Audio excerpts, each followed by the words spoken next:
Cherringham, Episode 1, Murder on Thames, written by Matthew Costello and Neil Richards, narrated by Neil Dudgeon.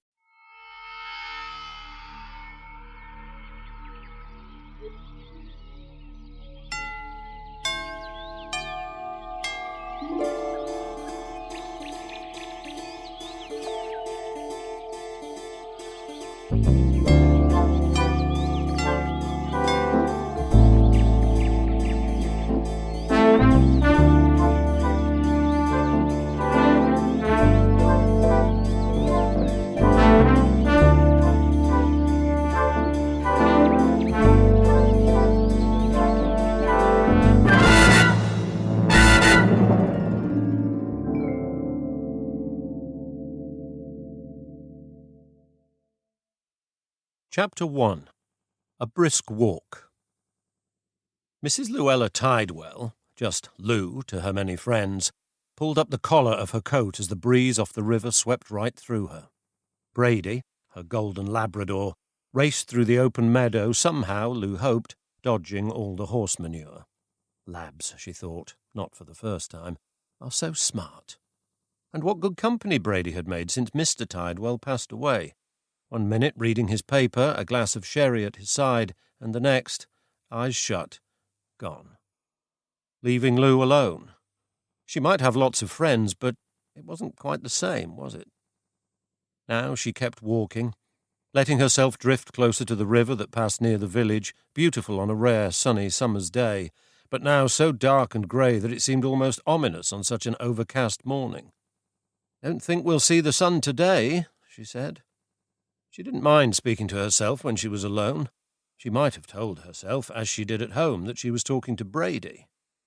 Turning to him, she saw that the dog had stopped, dead in his tracks, as though he had spied a stray rabbit and reverted to some ancient memory of a past life as a hunting dog. It was almost as if he was pointing towards the long bend in the river where it widened. A weir had been built, but next to it the river channel still flowed fast, especially when it rained heavily. And these days, Lou thought to herself, we certainly seem to get our share of horrible downpours. "What is it, boy? Seen something to chase?" But instead of racing over to investigate, Brady ran back and circled her legs.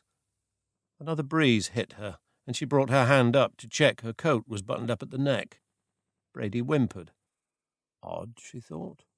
He only really did that when he wanted to get out for his walk, to tend to business. Suddenly Brady leaped away again, just a few feet, as if encouraging her to follow. She really would have liked to turn back home, get inside where it was warm, a nice cup of English breakfast tea and a toasted slice of multigrain from Huffington's, the local bakery-cum-coffee shop. She'd smear it in marmalade and, why not, butter. Read the paper. Yes, that's what she wanted to do.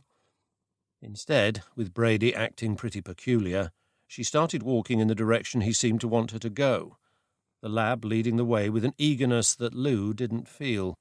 She had to watch her step, not just because of the droppings. Off the main path that followed the river, the land looked flat, but was, in reality, filled with ruts and depressions, all hidden by the thick foot-high grass blowing in the early morning wind. "Easy, Brady," she said to the barking dog. "I'm coming, just need to take care." She took a breath, the morning chill clinging to her lungs. Now Brady charged ahead. They were close to where the river forked, one side wandering to the weir on the right, while the left fork kept meandering its way down to the other villages that it lazily rolled by. The mighty Thames, here but a sleepy river. Brady had stopped.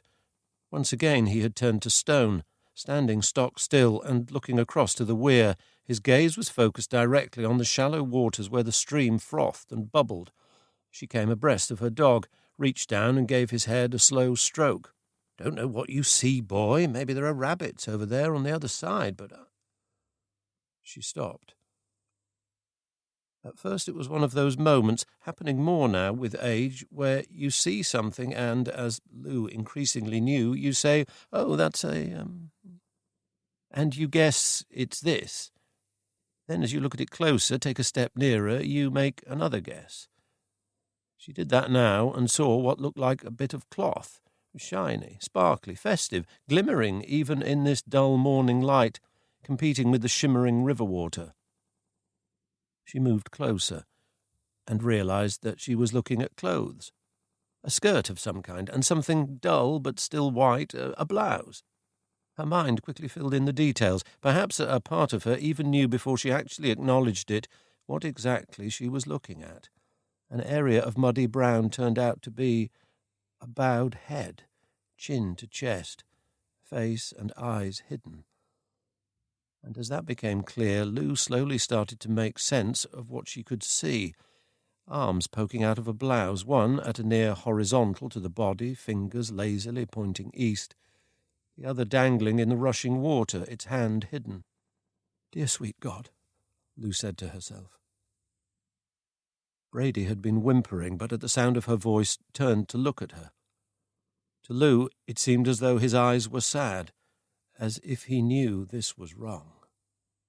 And though normally she would let her dog just bounce and gambol his way back to the village, racing to her small cottage just outside the main square, now she dug the leash out of her pocket and clipped it to Brady's worn collar. She wanted him beside her, even if he tugged and pulled as she made her way back to the village, to the police, to tell them what she had seen. Chapter 2. Sarah and Sammy. Sarah turned off the TV. "All right, you lot, now you're late. Grab your bags and lunches fast and let's move." As she piled the cereal bowls in the sink, Sarah watched her two children, Chloe, 13, and Daniel, 10, drift slowly out towards the hall. Though they didn't complain much about school, they certainly didn't radiate eagerness in the morning. And Chloe seemed to grow more secretive and quiet by the day. Reminds me of me, Sarah thought. What a handful I was. She did a quick scan of the kitchen to make sure everything electric was off. Only a few weeks ago, some little old lady in one of the sheltered flats at the far end of the village had let a toaster turn her flat into toast. She'd got into the habit of double-checking everything. After all, look what happened to my lovely marriage. 1 minute a happy couple, then all the cheating comes out, and suddenly, here we are, a stereotype. 2 kids, single mum of a certain age, whatever that was supposed to mean. The children started trudging out of the little semi to the RAV4, one of the few things she was able to salvage from the wreck of her London life. "You can have the car, and the remaining 12 payments," Oliver had said with a grin. Bastard. She pulled the front door tight and stepped over Chloe and Daniel's bikes. God, that lawn needed mowing. It was only a tiny patch, but somehow it was like a meadow. She couldn't do it today, though. Busy day ahead. 3 good web pitches to sort. She liked to keep as busy as possible, and it seemed lately, between the children and the studio, she had nothing to worry about on that score. After dropping off Chloe, she stopped at Cherringham Primary. At 8:30 on a weekday morning, the stretch of road outside the school turned into a Grand Prix pit stop. Mums and dads thronged at the main gate. Prams and buggies jostled, cars weaved in and out, dropping off children in record time before shooting off down the road. As usual, there was nowhere to park, so she stopped in the middle of the road and waited while Daniel climbed out the back. "Got swimming tonight, Mum, so I'll be late." "All right, love, see you at home," said Sarah, waiting for the door to slam. But before she could pull away, a face leaned in through her open window. The dreaded Angela. "Shocking, isn't it?" said Angela, her chubby cheeks pink with the effort of holding a dribbling toddler high on her shoulder. "What?" Sarah said absently. Angela served as the key hub in the village gossip machine, and very little escaped her notice, or her condemnation. Sarah waited politely for today's instalment to be completed. She wasn't prepared for what Angela said next. "And you must be so upset, what with her being your best mate and all." Suddenly Angela's words cut through the morning air, matching the chilling wind as the woman hovered by the window. "What are you talking about, Angela?" Sarah asked impatiently. "Sammy Charlton, of course," said Angela. "I just assumed someone would have told you. They reckon it was an overdose. Wouldn't surprise me. She used to do all sorts of things, didn't she? Well, not that I'm saying you did too, of course." "Angela," Sarah kept her voice steady. She and Sammy had been such good friends.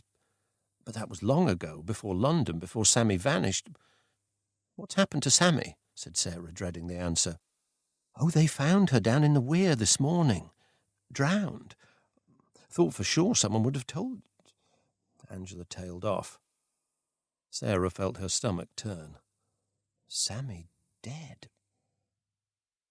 For all of her friend's craziness, that seemed unreal. And not just dead, but dead here, after so many years away, back in the village where they had both grown up. Are you sure? A car behind Sarah hooted impatiently. Angela began to turn away before giving her final judgment on the matter. Oh, yes, dear, no doubt about it. Dead as they come. Sarah parked in the square and picked up a coffee from Huffington's before heading to the studio. The ground-floor estate agents didn't open till 10, and she was usually first into the building. Picking up the Post, she climbed the flights of narrow stairs to the top floor, where she turned on the computers on her desk and went over to the window. From here, 3 floors up, she could see down into the village square and also across the rooftops to the river and the far meadows. There wasn't a lot of room, but with a view like that she loved her office. From up here the weir was hidden by dense trees, but she could see that the traffic heading to the toll bridge was slow-moving, crawling. The police must still be down there. A body found in their quiet little village. She sipped the coffee. It was so hot. She still couldn't believe it.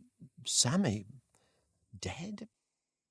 Sammy had been her mate, all right, but that word couldn't possibly convey what she and Sammy had meant to each other.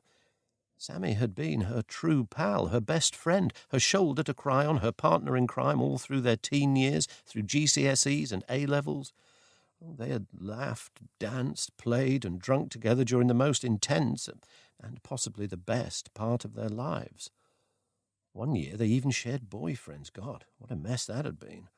Although later they had managed to laugh about it as they compared notes.